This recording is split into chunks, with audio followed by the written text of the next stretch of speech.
ముందుగా మీ అందరికీ 79వ స్వాతంత్ర దినోత్సవ శుభాకాంక్షలు. మనకి స్వాతంత్ర దినోత్సవం 1947 ఆగస్టు 15 అమల్లోకి వచ్చింది. ఈ స్వాతంత్రం రావడానికి ఎంతో మంది వీరులు తమ ధన ప్రాణాలను సైత్యం లెక్క చేయకుండా మనకి స్వాతంత్రం అనేది తెచ్చిపెట్టారు. ఇవన్నీ మనం చిన్నప్పటి నుంచి చదువుతూ వస్తున్నాం, వింటూ వస్తున్నాం. కాబట్టి ఈరోజు ఈ స్వాతంత్ర దినోత్సవం సందర్భంగా నేను మీ జీవితంలో ఉపయోగపడే ఒక కథ చెప్తాను, వినండి. ఈ కథ వింటే మీ జీవితంలో వచ్చిన అవకాశాలని ఎప్పుడూ వదులుకోరు. ఒక ప్రాంతంలో ఒక రాజు ఉండేవాడు. ఆ రాజు ఒకరోజు ప్రజలందరినీ పిలిచి ఒక పోటీ పెడతాను అని చెప్తాడు.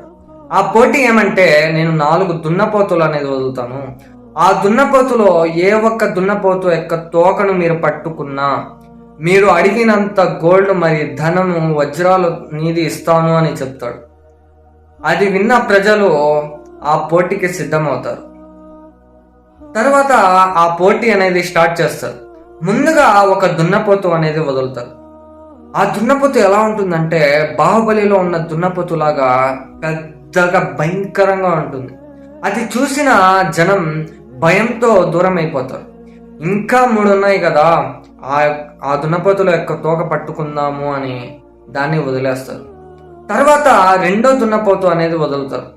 ఆ దున్నపోతు ఎలా ఉంటుందంటే, దీనికంటే పెద్దగా ఉంటుంది, భయంకరంగా ఉంటుంది. అది చూసిన జనం ఇంకా 2 ఉన్నాయి కదా అని దీన్ని కూడా భయపడి వదిలేస్తారు. తర్వాత ఇంకా 3వది వదులుతాడు. అది ఎలా ఉంటుందంటే, కొమ్ములకి ఎర్ర పెయింట్ వేసుకొని నల్లగా, ఈ 2 కంటే చాలా భయంకరంగా ఉంటుంది. అది చూసిన జనం భయంతో దాన్ని కూడా వదిలేస్తారు. ఇంకా 1 ఉంది కదా, దాన్ని పట్టుకుందాము అనుకుంటారు. తరువాత ఇంకా లాస్ట్ చిట్టి చివరిది 4వది, దాన్ని వదులుతారు. అది ఎలా ఉంటుందంటే, సన్నగా బక్కగా ఎముకలన్నీ బయట కనిపిస్తాయి. అది చూసిన జనం మురిసిపోతారు. దీన్ని ఎలాగైనా పట్టుకోవచ్చు అని అనుకుంటారు. అది దగ్గరికి వస్తుంది. దాన్ని పట్టుకుంటే దానికి అసలు తోకే ఉండదు. సో ఆ ప్రజలకు అనేది అసలు గోల్డ్ లభించింది. అక్కడ పట్టుకోవాల్సింది తోకే, దానికి తోకే లేదు. సో ఇక్కడికి కథ అయిపోయింది. ఇలాగే మన జీవితంలో కూడా అంతే. ఆ తోకలు అనేది మనకొచ్చే అవకాశాలు. మనకు వచ్చిన అవకాశం వాడుకోకపోతే తర్వాత ఏదైతే ఆ దున్నపోతుకి తోకే లేదో అలాగే మనకి అవకాశమే లేకుండా ఉంటుంది.